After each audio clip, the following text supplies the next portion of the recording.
अच्छा जी, हमने frequency distribution में डिस्क्रीट फ्रीक्वेंसी डिस्ट्रीब्यूशन भी पढ़ लिया है और कॉन्टिन्यूस फ्रीक्वेंसी डिस्ट्रीब्यूशन भी हमने पढ़ लिया है। आगे से नेक्स्ट उसकी जो है डेसिमल प्लेसेस कितनी 2 हो या 1 हो या सूजी वाले। अच्छा चलो तो यार में बोलना नहीं है आप लोगों ने भी इतना, ठीक है। मैं कान साफ करो, शाबाश। ध्यान से सुने, मैं ऊंचा बोलने लगी हूँ दोबारा से।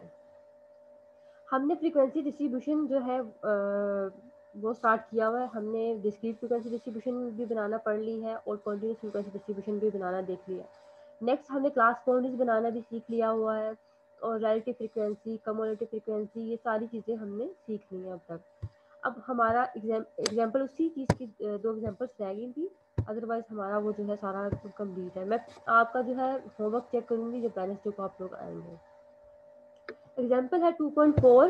Find out the relative frequency distribution for the following data where x denotes the number of hours worked in a day by a person in locality of 265 people. आपको x गिवन है और फ्रीक्वेंसी गिवन है। अब मैंने आपको बताया था जो आपको x गिवन होता है वो हमारा x मिड पॉइंट होता है बेसिकली गिवन। हमने x लिख लिया, फ्रीक्वेंसी लिख ली। अब हमने रिलेटिव फ्रीक्वेंसी निकालनी है और रिलेटिव फ्रीक्वेंसी का फॉर्मूला आपको पता है कि क्या होता है, फ्रीक्वेंसी ओवर टोटल फ्रीक्वेंसी। ठीक है, इसका फॉर्मूला क्या होता है, frequency over total frequency. Next हम जाते हैं सेकंड एग्जांपल पे, ये आप लोग कर लेंगे आई होप। ये देखें, frequency 24 over 265, 866 over 265, 80 over 265, so on करके आप ये क्वेश्चन कंप्लीट कर लेंगे। नेक्स्ट एग्जांपल हमारे पास 2.5, find out the relative cumulative frequency. आपने रिलेटिव फ्रीक्वेंसी तो ऊपर वाले क्वेश्चन में निकालना सीख ली। अब उन्होंने कहा है रिलेटिव कम्युलेटिव फ्रीक्वेंसी निकालनी है, तो ये कैसे निकालनी है। अब इसमें आपने जो है सबसे पहले कम्युलेटिव फ्रीक्वेंसी निकाल लेनी है और कम्युलेटिव फ्रीक्वेंसी में पता नहीं कि आपका पहला एज इट इज आ जाता है और नेक्स्ट आपने जो फर्स्ट आया है उसको सेकंड में ऐड करके आपके पास सेकंड वैल्यू आ जाएगी। तो आप ऐसे करते जाएंगे, सेकंड को थर्ड में ऐड करेंगे, थर्ड वैल्यू, इस तरह से आपके पास ये जो है सारा आ जाएगा। और आपको पता है कि जो ये हमारा लास्ट होता है ये हमारा टोटल होता है। ये मैंने 90 लिखा हुआ है, ये बेसिकली कोई एरर है, ये इसको नहीं आपने देखना, आपने यहाँ पे जो आपकी वैल्यूज आती हैं आपने वो लिखनी है, ये मिस्टेक हुई है इनसे। इसके बाद आता है कम्युलेटिव रिलेटिव फ्रीक्वेंसी। उन्होंने जो आपकी कम्युलेटिव फ्रीक्वेंसी आई हुई थी उसको जो है टोटल पे डिवाइड करते गए और यहाँ पे हमारे पास ये आ गया। अब देखिए यहाँ पे ये 1 आना चाहिए, ये भी जो है टाइपिंग एरर मिसप्रिंट हुआ है यहाँ पे। नेक्स्ट आते हैं ग्राफिक रिप्रेजेंटेशन पे। अब आपको हमने देखा स्टैट्स बेसिकली हमारे पास क्या होती है। Statistics is defined as a science of collection, presentation, analysis and interpretation of numerical data. Mic off कर लें सब। अब जो है हमने जो है फर्स्ट स्टेप जो कलेक्शन ऑफ डाटा हमारे पास प्राइमरी डाटा होता है या सेकेंडरी डाटा होता है वो हमने फर्स्ट चैप्टर में देख लिया। अब हम आ रहे हैं डाटा की रिप्रेजेंटेशन पे कि जो डाटा को हम रिप्रेजेंट करते हैं अब वो देखने की किस तरह से। अब रिप्रेजेंटेशन डाटा की होगी या तो आपने फ्रीक्वेंसी डिस्ट्रीब्यूशन बना ली या आपने ग्राफ्स बना लिए, चार्ट्स बना ली, इन सब के थ्रू आप इसको रिप्रेजेंट कर रहे होते हैं। अब ग्राफ हम देखते हैं कि ग्राफिक मैम सही से रिप्रेजेंटेशन। समझ नहीं आ रही। आवाज क्लियर आ रही है मेरी? यस मैम, आवाज नहीं आ रही, बहुत स्लो आ रही है। आवाज आ रही है, सब अपने माइक्स बंद करेंगे तो आवाज आएगी ना। माइक्स अपने ऑफ कर लेना सब।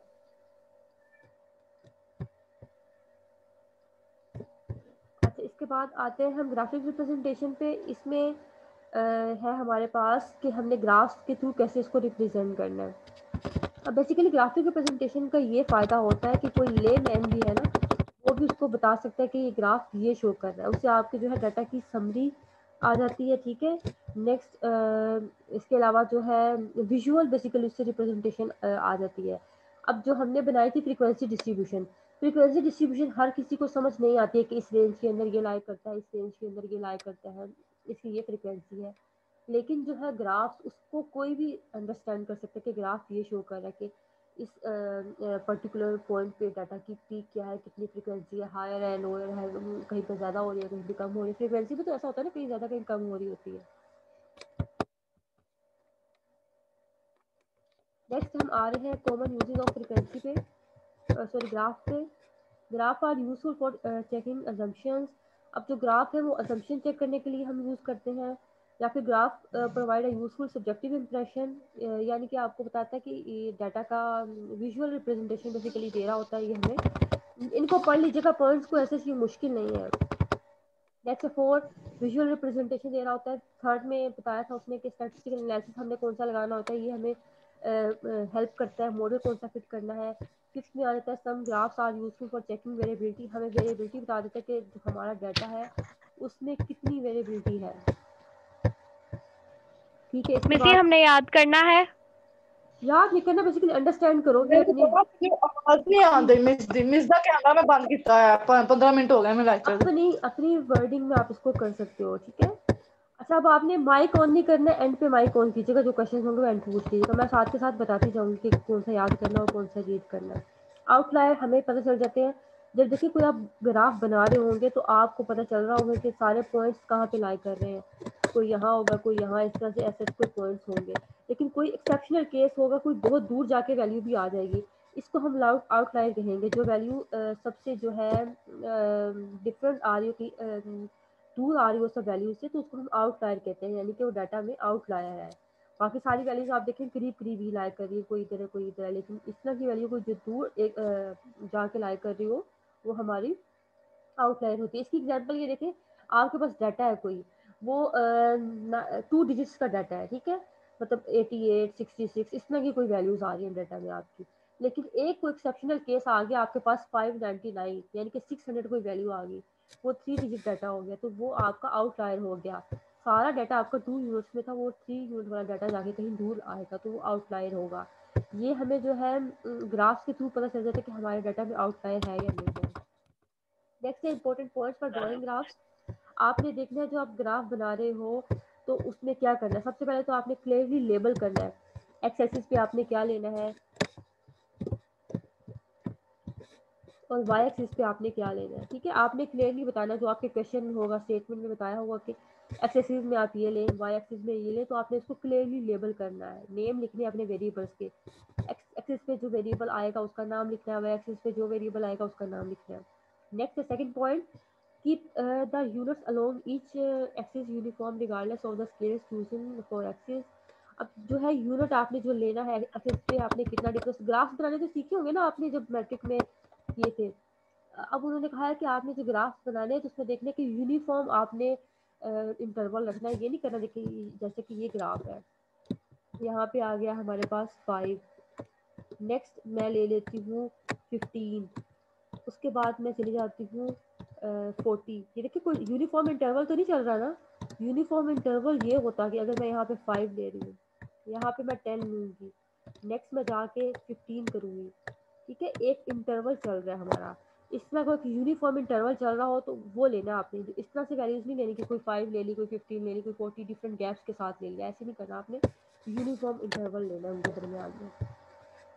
Keep the diagram simple, avoid unnecessary detail, और आपने ज़्यादा उसमें भरमार नहीं कर देनी, कुछ लिख देना कि ये है ये है, अवॉइड करनी है अननेसेसरी डिटेल से। अगर आप उसको ग्राफ पेपर में बनाते हो तो आपने जो स्केलिंग करनी है वो भी बतानी है कि आपने 1 स्मॉल बॉक्स कितने यूनिट के इक्वल लिया है, या 1 जो है बिग बॉक्स कितने यूनिट्स के इक्वल लिया है। Next, a clear and concise title should be given. अब आपने जब भी ग्राफ बनाना है तो उसके ऊपर टाइटल जरूर देना है, मतलब आप बार चार्ट बना रहे हो या फिर आप पाई चार्ट बना रहे हो, जो भी आप ग्राफ बना रहे हो उसका टाइटल देना जरूरी है। एक्स एक्सिस मेंशन करना जरूरी है, वाई एक्सिस और क्लियरली लेबल करना है और उसको टाइटल जरूर देना है, ये बेसिकली हमें इसमें देता है। नेक्स्ट आता है इसके बाद 5th point, if the data set different graphs to be measured always identical scale. आपने आइडेंटिकल स्केल्स लेने हैं, ठीक है, ये नहीं करना है कि आप एक जगह पे किलोग्राम ले रहे हो, एक जगह पे मीटर ले रहे हो, ऐसे ग्राफ्स नहीं, आपने आइडेंटिकल स्केल्स उनके लेने हैं।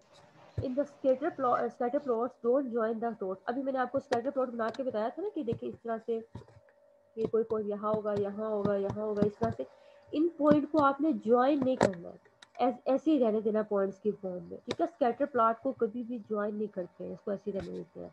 अगर आपका ये फ्रीक्वेंसी डिस्ट्रीब्यूशन कोई होता तो आप इसको कर लेते ज्वाइन, लेकिन स्कैटर प्लॉट को ज्वाइन नहीं करते हैं। नेक्स्ट आता है उसके बाद, the general approach we should use to analyse the data is as follows. Construct an appropriate diagram and summary of the data. अभी इसको आप पढ़ लीजिएगा, आप ज़्यादा ना थ्योरी से वो हो जाएंगे कि मिस कितना थ्योरी पढ़ा रही है। हम आते हैं अपने जो है फर्स्ट टाइप पे, सिंपल बार चार्ट। बिल्कुल इजी है हमारा ये जो है सिंपल बार चार्ट। क्या होता है, नाम से शो हो रहा है कि बार बने हुए होंगे और सिंपल का मतलब सिंपल बार्स बने हुए होंगे। तो ये अगर ये नाम मैं लेती हूँ सिंपल बार चार्ट, तो माइंड में ऐसे आता है ना कि कोई बार्स बने हुए होंगे। ऐसे कोई एक बार आ जाएगा, फिर कोई बार आ जाएगा, इस तरह से जो भी डाटा होगा उसके अकॉर्डिंग हमारी जो है वैल्यूज के बार बनेंगे। ऐसे हमारे कोई बार्स बने हुए होंगे। ठीक है, माइक ऑफ।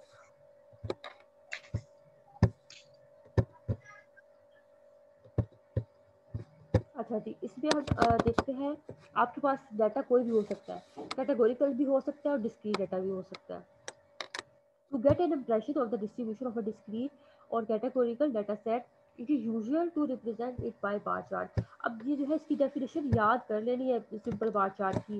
ये आपको कभी कभी एमसीक्यू में भी आ जाती है और 2 नंबर का जो है शॉर्ट क्वेश्चन भी आ जाता है, डिफाइन सिंपल बार चार्ट या कुछ भी इस तरह से। और ये जो है आपका डिस्क्रीट का भी बन सकता है, कैटेगोरिकल का भी बन सकता है। Next, to construct a bar chart, the values of the variable और categories are taken along x-axis। जो आपने है categories है या variable होगा आपका discrete का, वो आप x-axis पे लोगे और जो उसकी frequency होगी उसको आप y-axis पे लेंगे। अब ये देखिए, जैसा कि हमें डाटा गिवन है, नंबर ऑफ टोटल पोटैटोज।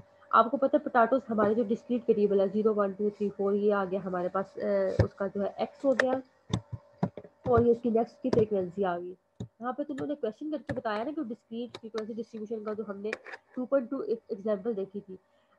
आपको जब क्वेश्चन करने के लिए आएगा पेपर में तो आपको ये दिया होगा, फर्स्ट जो है एक्स दिया, आपको कैटेगरीज होंगे या फिर डिस्क्रीट वेरिएबल होगा या फिर और साथ फ्रीक्वेंसी गिवन होगी। अब आपने इसका उन्होंने कहा है कि कंस्ट्रक्ट करें सिंपल बार चार्ट, तो आप कैसे करेंगे? अब देखिए, जो हमारा यहाँ पे होता है ये हमारा हमेशा सेंटर होता है किसी चीज़ का, तो ये 0 आता है। नेक्स्ट आपका आ जाएगा 1, उसके बाद आ जाएगा 2, उसके बाद आ जाएगा 3, आ जाएगा उसके बाद 4 तक वैल्यूज है आपकी। अब आपने जब ये बनाना तो कैसे बनाएंगे? 0 के अगेंस्ट आप देखें, अब आपने बस आवाज़ ही नहीं आए, ये अपना जो है माइक ऑफ कर लें ताकि बाकी सबको जो है आवाज़ नहीं जाए। इसमें सबसे पहले तो आपने एक्स एक्सिस को प्लॉट कर लिया। नेक्स्ट आपने फ्रीक्वेंसी को हमेशा वाई एक्सिस पे लेना है। अब आप फ्रीक्वेंसी का देखिए इंटरवल क्या बनेगा, यूनिफॉर्म इंटरवल 1 से लेकर ये हमारी वेरी कर रही है 6 तक, तो हम 1 1 का इंटरवल लेके चले तो काफ़ी है। आप 2 2 का भी ले सकते हो। एक हो गया हमारे यहाँ पे 1, नेक्स्ट हो गया 2, नेक्स्ट हो गया 3, उसके बाद आ जाएगा 4 5 एंड देन 6। ठीक है, आपने इस तरह से बना लिया। अब ये मैं तो इससे बना रही हूँ ना माउस से, तो ये क्लियर नहीं बन रहा है। जब आप बाय हैंड बनाएंगे तो ये बड़ा अच्छा टेबल बनेगा, बड़ा अच्छा ग्राफ बनेगा। ठीक है, बेसिकली 5 4 बनेगा, सॉरी। अब इसमें 0 के अगेंस्ट आपकी जो है क्या वैल्यू आ रही है? 5। अब आपने जब बनाना है इसको तो कैसे करना है? 0 के अगेंस्ट आपकी वैल्यू आ रही है 5। ठीक है, अब इसको ऐसे बनाएंगे, ये हमारा 0 के अगेंस्ट हो गया। अब ये बेसिकली हमने 0 को सेंटर में ले लिया, इसलिए ऐसा बन गया। अदरवाइज आप जो है 0 को शिफ्ट करके यहाँ पे भी लिख सकते हो, यहाँ पे 0 लिख लो, यहाँ पे 1 लिख लो, 2 3 तो ऐसे करके आप बना लो। अभी आपको जो नेक्स्ट पेज पे गिवन है वो तो उन्होंने बेसिकली लाइन चार्ट बना के आपको बताया हुआ है, लेकिन बार चार्ट ने ऐसे ही बनना है कि आपने एक बार बना लेनी है। अब 1 के अगेंस्ट बार क्या बनेगी? 6। और डिस्टेंस देना इक्वल आपने, जैसे कि देखो 0 1 के दरमियान में हमने दिया ना फासला, तो इस तरह का डिस्टेंस हर एक उसमें आएगा। इसके अगेंस्ट आ गया 6। अब ये टेढ़ा मेढ़ा बन रहा है, लेकिन आपने इसको क्लियर बना लेना है। 1 के अगेंस्ट यह आ गया। नेक्स्ट 2 के अगेंस्ट क्या वैल्यू आ रही है? 4। 2 के अगेंस्ट हम ले लेंगे 4। अब इनके दरमियान में जो है ये देखेंगे है ना, ये फासला ये इक्वल देना है, बार्स आपस में जुड़ी भी ना हो। 3 के अगेंस्ट आ जाएगा आपका, फिर 4 आ जाएगा, 4 के अगेंस्ट आपकी वैल्यू 1 आ जाएगी। इस तरह से आपका बार चार्ट बन गया। 0 के अगेंस्ट 1 के अगेंस्ट जो आपने बार्स बना लेने हर एक की वैल्यू के अगेंस्ट, और दरमियान में डिस्टेंस भी ज़रूर देना है, और ये बार्स सेपरेट होंगे इस डिस्टेंस की वजह से। अब देखिए आपकी बुक में जो इन्होंने बनाया हुआ है बेसिकली ये इन्होंने लाइन चार्ट बना के बता दिया। ठीक है, बार्स में आपके बार्स बने हुए होते हैं। अगर इसको हम यहाँ पे प्लॉट करते हैं तो ये इस तरह से बनेगा। गर्ल्स ये कौन कर रहा है ऐसे? अच्छा, इसके बाद हम 1 पे आ जाएंगे। 1 पे भी इस तरह से हम हर एक जो है अगेंस्ट जो ये बनाते जाएंगे। आप क्लासेस ले रहे हो या आप ये सॉन्ग सुन रहे हो? अच्छा, इसके बाद है यहाँ पे ये हम सारे इस तरह से बार्स बना लेंगे। ये हमारा हो गया सिंपल जो है बार चार्ट। अभी आपने डिस्क्रीट डाटा सेट हो या कैटेगोरिकल डाटा सेट हो, आपने इसका बार बनाना आपको आना चाहिए। अभी मैं आपको प्रैक्टिस के क्वेश्चन भी सेंड कर दूंगी और एक्सरसाइज से भी मार्क करा दूंगी कि कौन सा क्वेश्चन किसका है। नेक्स्ट हम आते हैं मल्टीपल बार चार्ट। अब देखिए वो नाम से शो हो रहा था सिंपल बार चार्ट, ये नाम से ही शो हो रहा है मल्टीपल बार चार्ट। मल्टीपल का मतलब है ज्यादा, बार का मतलब बार्स बने हुए होंगे और डायग्राम का मतलब डायग्रामिक ग्राफ्स बने होंगे। इसकी जो है बेसिकली आप देखें, अगर एक कोई कैटेगरी है आपके पास तो उसकी डिफरेंट टाइप्स गिवन होंगी। इस तरह से आपके बार्स बने हुए होंगे एक ही उसके कैटेगरी के। मतलब ये आपकी कोई फर्स्ट कैटेगरी है तो उसके 3 भी हो सकते हैं, 4 भी हो सकते हैं, 2 भी हो सकते हैं, मोर देन 2 होते हैं। नेक्स्ट कोई कैटेगरी सेकंड कैटेगरी आ गई, उसके भी आपको जो है डिफरेंट टाइप्स दी हुई होंगी, आपने उसका भी बना लिया। इस तरह से ये मल्टीपल बार हो गया। अगर एक ही बार होता तो सिंपल बार होता। अब 2 से ज़्यादा बार्स है तो ये क्या हो गया हमारे पास मल्टीपल बार हो गया। It is extension of excuse me. अच्छा जी, मैं आपको बता रही थी कि मल्टीपल बार चार्ट हमारे पास क्या होता है। देखिए सिंपल बार में हो गया हमारे पास एक बार बना हुआ होगा। मल्टीपल का मतलब है कि ज्यादा बने हुए होंगे हमारे पास बार, 2 या उससे ज्यादा बार बने हुए होंगे तो वो हमारे मल्टीपल बार हो जाएंगे। जैसे कि देखिए लोकेलिटी 1 है कोई, उसमें आपने डाटा लेना हो। अभी आपकी क्वेश्चन है इसमें गिवन एग्जांपल में, इसमें आप देखेंगे उसमें आपने डिफरेंट ईयर्स का डाटा लेना हो, first year, second year, third year, मतलब 1987 आपको गिवन 1988, 1989, इस तरह कुछ भी हो, किसी भी एक पर्टिकुलर कैटेगरी की आपकी डिफरेंट टाइप्स गिवन हो ना, तो आपने उसका मल्टीपल बार चार्ट बनाना है। अब ये भी हो सकता है कि अर्बन और रूरल आपके पास पॉपुलेशन हो, जैसे कि अर्बन हो गया, नेक्स्ट आपके पास रूरल हो गया पॉपुलेशन, उसकी फर्दर डिवीजन आपको गिवन हो कि मेल हो गया उसमें और फीमेल हो गया। ये आपका आ गया अर्बन में भी और रूरल में भी, इस तरह से आ जाएगा मेल और फीमेल, 2 कैटेगरीज आ जाएंगी। अब आपने जब इसको प्लॉट करना होगा तो आपने अर्बन लिखोगे सबसे पहले, मतलब ये फर्स्ट की जगह पे यू आ जाएगा, उसकी 2 कैटेगरीज आ जाएंगी, मल्टीपल बार चार्ट बन जाएगा। सेकेंडली आपका रूलर आ जाएगा, रूलर की भी जितनी कैटेगरीज हैं उसका आपका बन जाएगा बार। तो यानी कि 2 या 2 से ज़्यादा जब किसी चीज़ की कैटेगरीज गिवन हो तो वो हमारा मल्टीपल बार चार्ट हो जाता है। अगर एक ही कैटेगरी गिवन हो और एक ही उसका जो है आगे से न्यूमेरिकल वैल्यू गिवन हो तो आपका सिंपल बार रहता है, और अगर एक से ज़्यादा वैल्यूज गिवन हो, 2 या 2 से ज़्यादा, तो मल्टीपल हो जाता है। अब इसकी डेफिनेशन भी देख लें। अब ये भी डेफिनेशन आपको शॉर्ट क्वेश्चन में भी आ जाती है और कभी कभी एमसीक्यूज में भी पूछ लेते हैं कि मल्टीपल चार्ट होता क्या है। It is extension of the simple bar chart. Basically ये सिंपल बार चार्ट की एक्सटेंशन है। मैंने आपको बताया सिंपल में आपके पास एक बार होता है, इसमें आपके पास 2 या 2 से ज़्यादा होते हैं।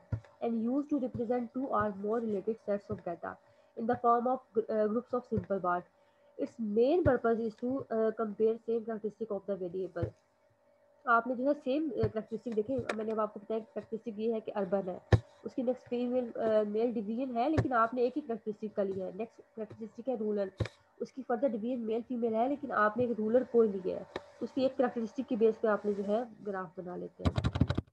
एग्जाम्पल देखें, 2.6 following data is about production of a wheat in different localities of Punjab for year 1987 to 1989। आपको लोकेलिटी 1, लोकेलिटी 2, लोकेलिटी 3 इस तरह से ईयर गिवन है और नेक्स्ट उनकी जो है further year wise data given है। Draw an appropriate diagram for this data. अब देखिए ये डाटा आपके पास आता है तो आपको समझ नहीं आती कि इसमें मैं क्या करूँ। अब लेकिन ये समझना चाहिए आपको कि इसकी 3 कैटेगरीज हैं, यानी कि 3 फर्दर इसकी टाइप्स हैं। लोकेलिटी 1 के 3 ईयर का डाटा गिवन है, लोकेलिटी 2 के भी 3 ईयर का डाटा गिवन है, लोकेलिटी 3 के भी 3 ईयर का डाटा गिवन है। अगर ये होता लोकेलिटी 1 का 1 ईयर का डाटा गिवन, लोकेलिटी 2 का भी 1 ईयर का, लोकेलिटी 3 का भी 1 ईयर का, तो सिंपल बार चार्ट बन जाना था। अब आपको एक से ज़्यादा डाटा सेट गिवन है तो आपका मल्टीपल बार चार्ट बनेगा। याद रखना, कोई भी कैटेगरी हो उसका अगर एक ही डाटा गिवन है तो आपने सिंपल बनाना है। अगर उसके जो है 2 या 2 से ज़्यादा डाटा सेट्स गिवन तो आपने मल्टीपल बार से किया जाना है। इसका जो है सेम आपका यही होगा। आपने 1987 को ले लिया, 1988 को ले लिया, 1989 को ले लिया और यहाँ पे आपने नेक्स्ट इस साइड पर प्रोडक्शन को लिख लिया। ये देखें कि हमारी जो स्मॉलर वैल्यू है वो है 200 और जो सबसे बड़ी वैल्यू है वो है 800। हमने अप्रोप्रिएट स्केल जो है वो ड्रॉ करने हैं। अप्रोप्रिएट स्केल हमने ड्रॉ करने हैं 200 से लेकर 800 के दरमियान में। इस साइड पे तो आपके ईयर्स आ गए, इस साइड पे आपकी प्रोडक्शन आ गई। अब 200 से लेके हमने 1000 तक बना लिया डाटा अपना। वैसे तो 800 तक था लेकिन उन्होंने थोड़ा सा एक स्केल बढ़ा दिया, 1000 तक ले लिया। 200 का डिफरेंस लेकर चले हैं वो। अब इसमें 1987 में आप देखें लोकेलिटी 1 का डाटा क्या है, 500 आ रहा है, 600 आ रहा है, 800 आ रहा है। ठीक है, ये इसके 3 डाटा सेट्स आ रहे हैं। आप इसको प्लॉट कर देंगे 500, 600 और 800। नेक्स्ट इसके बाद आपका आता है 1988 का डाटा, इसको प्लॉट करेंगे 600, 700, 700। अब यहाँ पे भी इसको ऐसे प्लॉट कर देंगे 600 पहला आ गया, नेक्स्ट 700, 700 आपका सेकंड आ गया। इसी तरह से आपका जो थर्ड है 1989, ये भी 200, 400, 500 डाटा गिवन आपने इसी तरह से इसको प्लॉट कर दिया। अब आपने इसको जो है डिफरेंशिएट ऐसे करना है कि आपने जो टोटल ब्लैक ले लिया है, मतलब आपने इसको कोई डिज़ाइन कर देना होगा। जब आपके बार्स बनेंगे एक दूसरे में मर्ज ना हो, पता चले कि कौन सा लोकेलिटी 1 है, कौन सी लोकेलिटी 2 है, कौन सी लोकेलिटी 3 है, तो आपने इसको डिफरेंट डिज़ाइन के थ्रू रिप्रेजेंट कर दिया एक यहाँ पे टेबल बना के। ठीक है, यहाँ पे क्लियर हो गया। अगर एक बार आपको मतलब सिंगल बार बनाना हो और डाटा सेट एक ही गिवन एक ही न्यूमेरिकल कैटेगरी के अगेंस्ट, तो आपने बनाना होगा सिंपल बार चार्ट। अगर आपको दो या दो से ज़्यादा डाटा सेट्स गिवन हो मतलब उसकी जो न्यूमेरिकल वैल्यूज, तो आपका हो जाएगा वो मल्टीपल बार चार्ट। नेक्स्ट इसकी एक और डिवीजन आती है बार चार्ट की, इसको हम कहते हैं सब डिवाइडेड या कंपोनेंट बार चार्ट। अब ये एमसीक्यूज में अक्सर पूछा जाता है कि सब डिवाइडेड का सेकंड नाम क्या है, तो आपको पता होना चाहिए कंपोनेंट बार चार्ट या सब डिवाइडेड बार चार्ट एक ही चीज़ है आपके पास। अब ये होता क्या है, आपको देखिए कोई चीज़ किसी चीज़ का टोटल गिवन होगा, जैसे कि पॉपुलेशन का टोटल गिवन है, आपको कहते हैं कि इतना है इस लोकेलिटी की, इस डिवीजन की पॉपुलेशन, तो आप उसमें फर्दर डिवाइड कर लोगे कि मेल का डाटा क्या है और फीमेल का डाटा क्या है। आपको वो नेक्स्ट टोटल गिवन होगा और आपने बता देना उस टोटल में मेल कितने हैं और फीमेल कितने हैं। इस तरह का जो कंपोनेंट बार चार्ट बनता है कि आपको किसी चीज़ का टोटल गिवन है और आप कह देंगे मेल के लिए इतना डाटा और फीमेल के लिए इतना है। अब इसकी हम डेफिनेशन भी देख लें। इसकी डेफिनेशन भी आ जाती है अक्सर 2 मार्क्स में, और एमसीक्यूज में इसके नाम के बारे में पूछा जाता है कि सब डिवाइडेड और कंपोनेंट बार चार्ट का नाम का मतलब कुछ भी पूछ सकते हैं कि what is component bar chart, के आपको ऑप्शन दे देंगे simple bar chart, multiple bar chart, सब डिवाइडेड, तो आपने सब डिवाइडेड पे क्लिक करना है। अच्छा, इसके बाद आता है there are certain situations where the simple bar chart represents the total and it is possible to divide it further into a different segments।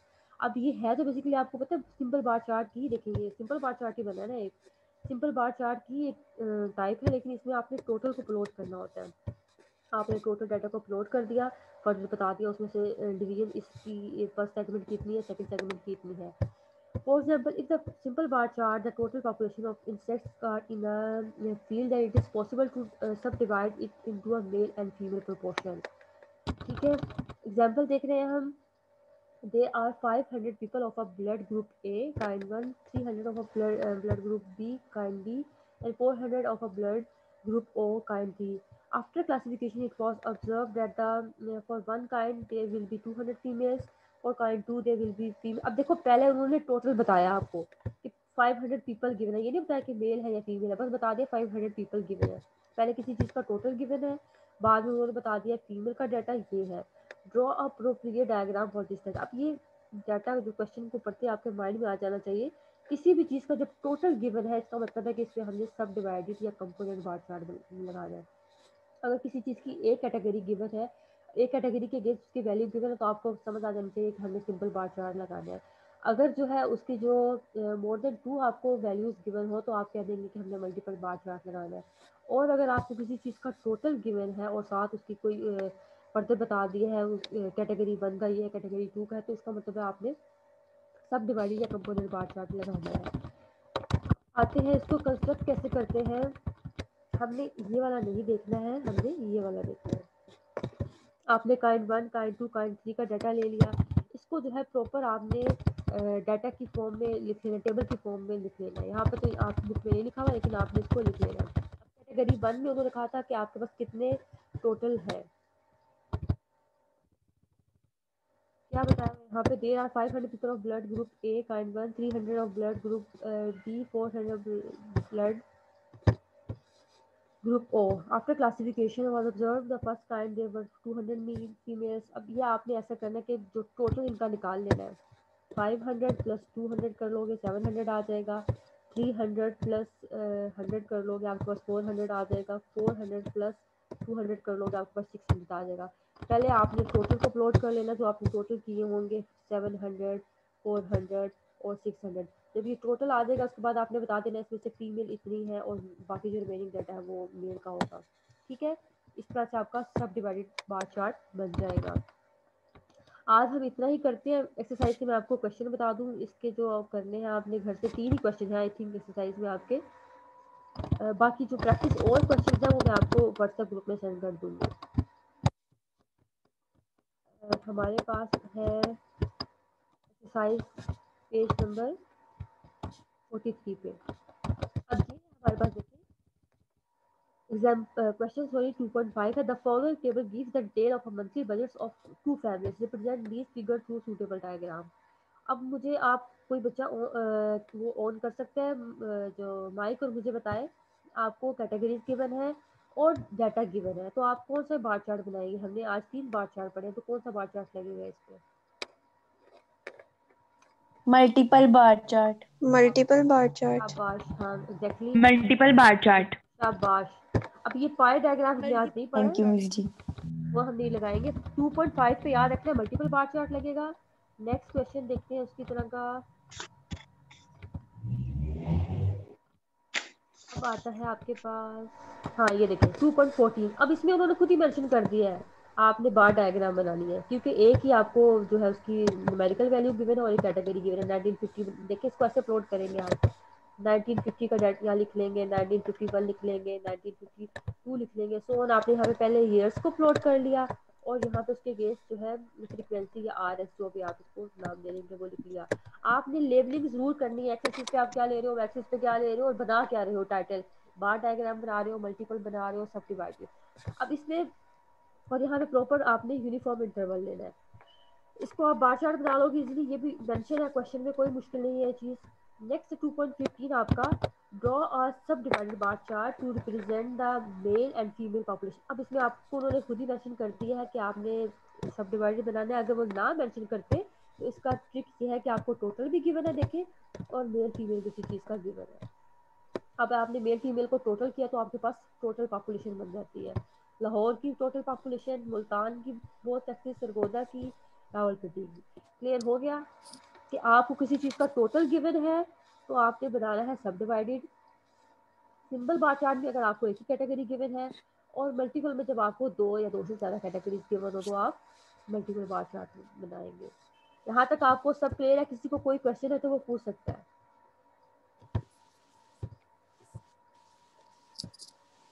कुछ पूछना है आप लोगों ने?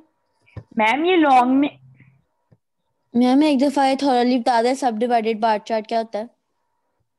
सब डिवाइडेड बार चार्ट में मैंने आपको बताया है कि देखिए किसी चीज़ का टोटल गिवन है, आपको टोटल गिवन होगा और साथ उसके जो है सेगमेंट्स की भी वैल्यू गिवन होगी। जैसे कि मेल फीमेल को मिलाकर दोनों जेंडर बनते हैं ना, टोटल यही है किसी चीज़ का। अब आप इसमें मेल को ऐड कर लोगे फीमेल को और टोटल आपके पास आ गया। अब उन्होंने लाहौर का बता दिया, डिवीजन, मुल्तान, सरगोदा, इस तरह से। अब ये देखिए क्वेश्चन मैं आपको बताती हूँ, इसमें भी आपको ये देखिए ये वाला क्वेश्चन आपके पास भी इसमें बताया हमें नजरा ने कि हम लगाएंगे मल्टीपल बार चार्ट। इसमें कुछ लोग कहेंगे कि हम इसमें लगा सकते हैं सब डिवाइडेड बार चार्ट, तो हम लगा सकते हैं लेकिन वो इसमें अप्रोप्रिएट इतना नहीं होगा। कुछ लोग कहेंगे कि हम इनका टोटल कर लें, फैमिली ए का और फैमिली बी का टोटल कर लें और हम इसमें सब डिवाइडेड लगा लें। कर सकते हो आप लोग, लेकिन वो इतना इस पर अप्रोप्रिएट नहीं है।